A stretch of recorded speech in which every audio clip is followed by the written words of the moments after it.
미국에서 미중 수교가 이루어진 이래 가장 강력한 조치가 이루어졌습니다. 미 텍사스 휴스턴의 중국 총영사관을 72시간 내에 짐을 싸서 나가라는 역대급 조치를 한 것입니다. 트럼프 대통령과 미 의회는 7월 들어서 중국 관련 정책을 쏟아내고 있었습니다만 이미 어느 정도 이와 같은 중국 압박 정책은 예고되었습니다. 바로 공산당 자체를 미국에 입국 금지시킨다는 것이고 심지어 미국 내에 공산당을 색출해서 추방시킨다는 미중 수교 이래로 가장 강력한 정책으로 봐진다는 것입니다. 또한 미국 국민들의 막강한 지지를 받고 있어서 미국은 중국에 대한 각종 강경책을 쏟아놓을 것입니다. 설문조사에 따르면 미국 국민의 70%가 중국과 시진핑 국가주석에 대해 부정적인 것으로 나왔습니다. 역사상 최초로 반중 감정이 고조된 가운데 트럼프 행정부는 중국에 집중 포화를 할 것으로 보입니다. 그런데 이러한 움직임은 한국에 있어서 적지 않은 부담이 될 것으로 관측되고 있습니다.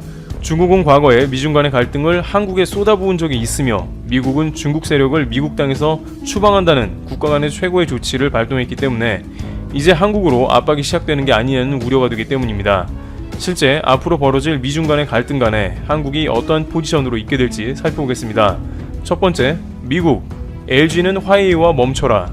미국이 휴스턴의 중국 총영사관을 추방하는 발표를 한 바로 그 다음날 한국 LG의 화웨이를 정조준했습니다. 미 국무부 부차관보인 로버트 스트레이어는 LG U+가 화웨이와 거래를 끊는 걸 촉구했습니다. 그는 LG가 화웨이 장비를 사용하는 것이 심각히 안보를 위협하는 사안으로 보인다는 취지의 발언을 통해서 한국의 업체를 직접적으로 언급하면서 이에 한국이 중국과 중요 부분에서 적절히 정리해야 한다고 압박합니다.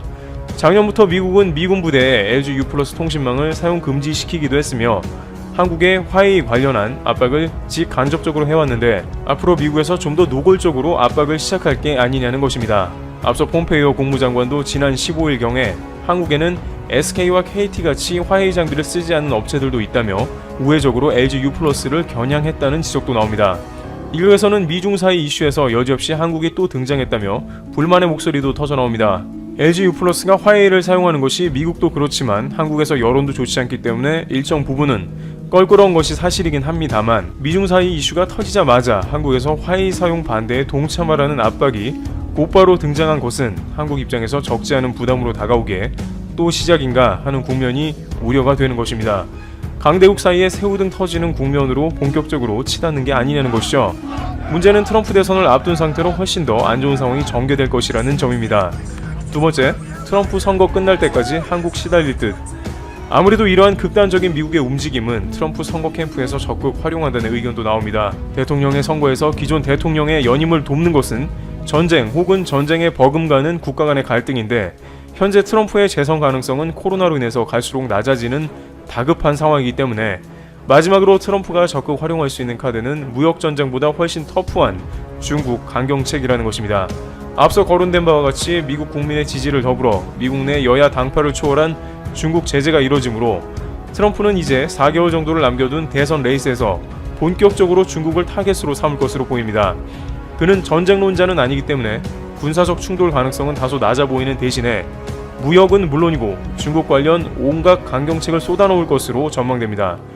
뉴욕타임스는 22일 이번 조치는 코로나19 대실패를 걱정하는 트럼프 캠프 전략가들이 지지층에게 호소하며 반중 메시지를 밀어붙이는 가운데 나왔다고 전했습니다. 트럼프 선거 캠프는 이제는 별로 카드가 없기 때문에 중국 밀어붙이기에 거의 올인할 수도 있습니다. 트럼프 대통령은 휴스턴 중국 총영사관 추방 명령 이후 기자회견에서 미국 전역에 있는 중국 공관들은 언제든지 전체를 추방시킬 수 있다고 말했습니다. 현재 미국에는 워싱턴 DC 소재의 대사관을 포함해 모두 7곳에 중국 공관이 있습니다. 따라서 앞으로 미중 상태가 악화됨에 따라 미국은 중국 공관을 순차적으로 추방시킬 가능성도 있습니다. 물론 단교 수준까지 가는 것은 거의 불가능에 가까운 문제입니다만 트럼프 재선이 그만큼 절박하다는 것입니다. 심각한 것은 이 가운데 한국은 다양한 선택의 기로에 놓이는 일종의 희생양이 될 수도 있다는 점입니다. 세 번째, 한국에 떠오르는 압박들. 미중 간의 심각한 갈등 양상이 한국의 자칫 무거운 선택의 기로에 놓이게 될 가능성도 큰 상황입니다. 가장 우려되는 점은 역시 한국의 메모리 반도체가 중국에 공급되는데 이에 미국이 개입되는 점입니다. 현재 미국은 인텔과 같은 업체들을 중심으로 중국의 제품을 공급하지 못하도록 손을 써놓은 상황입니다. 그런데 이것이 자칫 미중 갈등이 격화됨으로 인해서 한국의 주요 산업 분야인 비메모리 반도체까지 확산될 위험도 적지 않다는 것이 업계의 의견입니다. 현재 미국은 LG U+를 화웨이 배제를 하라고 압박하고 있습니다만 만약 삼성과 하이닉스를 상대로 이와 비슷한 의견이 공식적으로 나올 경우 한국은 지대한 영향을 받습니다. 한국 반도체에는 미국 업체들도 다수 개입이 되어 있기 때문에 미국이 이를 근거로 한국을 압박한다면 매우 어려워집니다. 결국 미중 간의 줄세우기가 나올 수 있다는 것으로 많은 나라들은 양자택일의 기로에 설 수 있습니다. 중국은 재빠르게 우군 확보에 나서는 모양새입니다. 왕이 중국 외교 담당 국무위원 겸 외교부장은 이날 남미 및 카리브해 지역 국가와 코로나19 대응 외교장관 특별 화상회의에서 미국 일방주의를 반대하자며 입장을 피력했습니다. 남미나 카리브해 연안은 미국 턱밑으로 미국의 텃밭이라고 해도 과언이 아닌 지역들인데 중국은 과감하게 미국 일방주의를 몰아내자며 중국이 코로나 백신 차관을 1조 원가량 제공한다며 약속하기도 했습니다. 중국의 시노백 제약회사가 현재 코로나 백신 2차 임상에 들어갔고 이것이 완성이 되면 공급하겠다는 것입니다. 시노백은 현재 브라질에서 3차 임상 실시 중인데 이것을 전세계 공공재로 공급하겠다고 밝힌 바 있습니다. 이러한 움직임 가운데 양국의 동맹 줄세우기가 가속화될 것이며 더욱 구체적 모양새가 나올 수 있습니다. 당장 2022년에 계획되어 있는 중국 베이징 올림픽에 미 중간 라인이 반반씩 갈라져 버리는 장면이 나올 수 있습니다. 홍콩의 SCMP는 1980년대 미소 냉전 시기 양 진영이 상대국에서 열리는 하계올림픽에 불참한 바 있는데 신냉전으로 불리는 최근 분위기상 베이징 동계올림픽 보이콧 움직임이 나타날 수 있다고 보도했습니다. 특히 양국은 현재 남중국해에서 첨예한 군사적 대립을 이어가고 있는데 우발적으로 군사적 충돌이 일어난다면 이것은 여지없이 베이징 올림픽 보이콧으로 연결될 가능성이 매우 큰 것으로 관측된다는 것입니다. 하지만 미국 의원들은 벌써부터 중국 신장 위구르 지역이 개선되지 않으면 올림픽 개최권을 철회하자는 법안을 마련해 IOC를 직접적으로 압박하고 있는 모양새입니다. 옥스퍼드 대학교의 마그누스 교수는 베이징 동계올림픽이 잠재적 화약고가 될 가능성을 거론했습니다. 2018년 평창 동계올림픽 당시 메달 집계를 보면 상위권 국가들의 불참은 중국에 분명 고통스러울 것이라고 전망했습니다. 평창 대회 당시 노르웨이, 독일, 캐나다, 미국, 네덜란드, 스웨덴 등 6개국이 전체 금메달의 절반 이상을 휩쓸었는데 이 가운데 캐나다, 미국, 스웨덴 등이 최근 중국과 관계가 좋지 않다는 것입니다. 더구나 미국 주도로 영국, 호주, 뉴질랜드, 캐나다 등이 참여하는 파이브 아이즈 동맹이 기술 무역 이념 등 다방면에서 중국과 긴장을 높여갈 뿐만 아니라 코로나19 중국 책임론까지 제기된 상황입니다. 여기에 트럼프 대통령은 그 마지막 고비를 올림픽 보이콧을 선언함으로 해서 제대로 불을 질러버릴 가능성이 있습니다. 트럼프 대통령은 비즈니스형 대통령으로 말로만 중국을 때렸지 실제로는 중국에 노골적인 해를 가하진 않았지만 자신의 재선이 달린 문제에만큼은 누구보다 영리하고 과감한 수를 던질 가능성이 매우 크다는 것입니다. 또한 지금까지 미국 대통령 최초로 북한 땅을 밟는 등 쇼에 가까운 이벤트성 조치도 매우 잘하는 성향이기에 가을쯤에 들어가면 상당히 자극적인 미국은 중국의 올림픽에 참가하지 않는다는 캠페인을 들고 나와서 반중 감정에 불을 지피며 자신들의 지지층 및 중도표를 적극적으로 끌어올 가능성도 없지 않다는 것입니다. 이것이 트럼프의 대선만의 문제라면 트럼프 캠프에서도 신중했겠지만 신장 위구르 자치 문제가 포함되어 있어 미국은 자국뿐만 아니라 서방의 정치인들을 포섭해서 대대적인 베이징 올림픽 보이콧에 나설 수 있습니다. 만약 이렇게 상황이 흘러가면 한국은 베이징 올림픽에 참여할 것이냐에 대해서도 선택의 기로에 놓을 것입니다.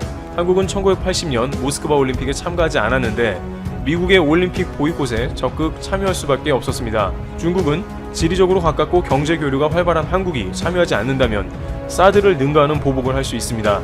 따라서 베이징 동계올림픽 보이콧 문제는 그야말로 신냉전을 상징하는 중요한 바로미터가 될 것입니다. 단 이것은 바이든이 대통령이 될 경우에는 철회될 것으로 트럼프 재선 시에만 미중 갈등은 지속된다는 것입니다. 네 번째, 미중 간 군사 충돌 가능성 가장 높다. 그러나 중국은 시진핑 국가주석 체제 이후로 도강양회, 즉 자신의 힘을 숨기고 드러내지 않고 기다리는 전략에서 벗어나 중국의 힘을 드러내는 쪽으로 갑니다. 그러다 보니 그 어느 때보다 미국과 군사적 충돌 가능성이 매우 높아지는 상황이라고 전해지고 있습니다. 중국은 코로나를 틈타서 미국이 힘을 발휘하지 못할 것으로 생각해 대만과 같은 국가에 정찰기를 띄우는 등 미국 부재의 틈을 가볍게 보는 상황이 연출된다고 전문가들은 말합니다. 그러나 이것은 미국의 힘을 과소평가한 것으로 만약 중국이 대만에 군사적 진출을 한다면 즉각 미국과 충돌할 것이고 이는 돌이킬 수 없는 미중 갈등을 불지를 것이라고 호주의 싱크탱크 연구소인 데이비스 선임 연구원은 지적했습니다. 이와 같이 미중 간의 갈등은 트럼프 대선과 맞물려서 연일 최악으로 치닫는 분위기로 흐르고 있습니다. 중국은 절대 지지 않는 기세로 대응하기 때문에 자칫 이 가운데 한국의 불똥이 튀지 않을지 우려가 되고 있습니다. 중국은 여러 차례 자신들에게 막대한 흑자를 보는 한국이 좋지 않은 선택을 내리지 않길 바란다는 취지의 발언을 해온 바 있기 때문에 이러한 미중 갈등은 한국 입장에서 어렵고 적절한 외교 전략을 마련해야 함을 뜻하고 있습니다. 트리블티브 여기서 마치겠습니다. 감사합니다. 중국이 주도하는 김치 산업 국제 표준에 정식으로 탄생했다. 중국의 황구시보가 최근 보도한 충격적인 내용입니다. 황구시보는 이번 김치 산업 국제 표준은 중국의 주도 아래 제정한 것으로 쓰촨성 메이산시 시장 감독 관리국이 책임지고 이끌었다. 중국이 국제 표준화 기구의 틀 속에서 김치 산업의 6개 식품 표준을 제정했다 보도했습니다. 지난해 3월 중국은 터키, 세르비아, 인도, 이란 등 5개 회원국 전문가를 초청해 김치 국제 표준 항목을 안건으로 채택했고, 그로부터 3개월 후인 6월에 국제표준화기구 식품제품기술위원회 과일과 채소 및 파생제품 분과위원회에서 투표를 통해 정식 안건으로 채택했습니다. 황구시보는 한 가지 주목해야 할 점은 김치 종주국이라 자부하던 한국의 전문가가 중국의 김치 국제표준 제정에 참여하지 않았다. 하지만 한국은 김치 적자국이다. 한국은 소비하는 김치 중 35%를 수입에 의존하고 있는데 수입 김치의 99%가 중국산이다 전했습니다. 이에 중국 언론들은 일제히 김치 종주국의 구룡이라는 제목과 함께 이제는 김치가 한국이 아닌 중국의 것이라는 황당한 보도를 쏟아냈습니다. 김치를 빼앗으려는 이러한 중국의 시도는 사실 오래전 일본이 시도한 바 있습니다. 세계보건기구와 유엔 산하의 국제식량농업기구가 공동으로 운영하는 국제식품규격위원회 코덱스는 2001년 한국의 김치를 국제식품규격으로 인정했습니다. 코덱스는 180여 개 회원국이 참여해 국제식품규격과 지침 그리고 실행규범 등을 정하는 곳인데, 당시 한국의 김치가 공식 영문명으로 고유 명사화되면서 일본의 키무치를 비롯한 종주국 논란이 마침표를 찍게 되었습니다. 이명조 농림축산식품부 식품산업진흥과장은 김치와 별 상관도 없는 중국의 파오차이가 국제표준으로 인정받는다고 해서 김치가 굴욕을 당했다는 중국의 보도는 지나쳤다. 중국이 국제규격으로서 김치에 반대한다면 유엔 산하 코덱스 결정과 정면 충돌하는 것이다 전했고, 이상훈 산업통상자원부 기술표준원 표준정책국장도 김치가 국제적으로 너무 유명하다 보니 중국도 김치를 갖다 붙인 것이다. 사실상 중국의 파오차이는 김치와 관련이 없다 말했습니다.